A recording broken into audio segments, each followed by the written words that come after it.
очень тепло, очень теплые батареи. Теплом фельдшерско-акушерский пункт села Кирельское теперь обеспечивает газовая печь. До этого 5 лет для отопления использовали электрический котел. Перебои у нас были. Все-таки как-то у нас и свет ведь бывает отключается, всякое же бывает аварийные ситуации, да. И морозы как-то сильные были. К сетям газоснабжения ФАП подключили по программе догазификации социальных объектов. Ее в минувшем году инициировал Владимир Путин. Медучреждение в Татарстане стало одним из первых в стране, где реализовали это решение.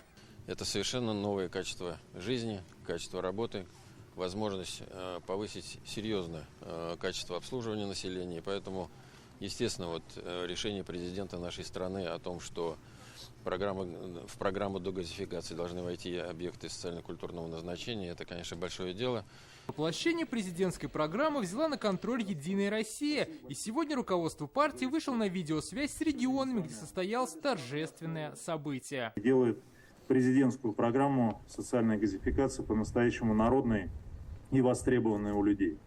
И сегодня, запуская газ на 6 объектах, мы делаем очередной шаг к той цели, которую поставил наш президент, обеспечить доступность газа там, где это технически возможно. Все расходы по догазификации взяли на себя газоснабжающие компании. Это позволит привести сети там, где у местных бюджетов не хватало денег, и в будущем сэкономить на оплате услуг ЖКХ. Серьезная экономия получается после того, как он перейдет с электричества на газ.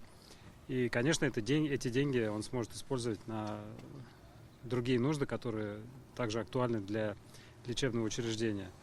Конечно, это топливо экологично, и при правильном отношении оно еще и безопасно. Если, например, раньше мы где-то в пределах 120 тысяч заплатили за год за электричество, а за газ где-то 40-45 тысяч, вот будет так.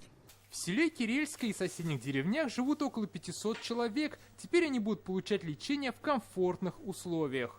Очень хорошо, тепло, удобство, все нам очень нравится. Оно было на электричестве, было не очень тепло, но сегодня надеемся, что будет жарко даже для тех, кто будет ходить. ФАП нужен обязательно.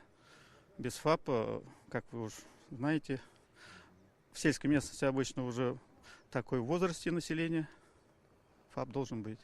Решением президента России программа дегазификации будет бессрочной. В Татарстане по ней в ближайшее время подключат еще 14 социальных объектов.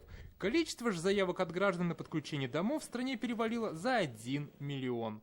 Дмитрий Айрин, Рамзиль Гарипов, ТНВ, Камско-Устинский район.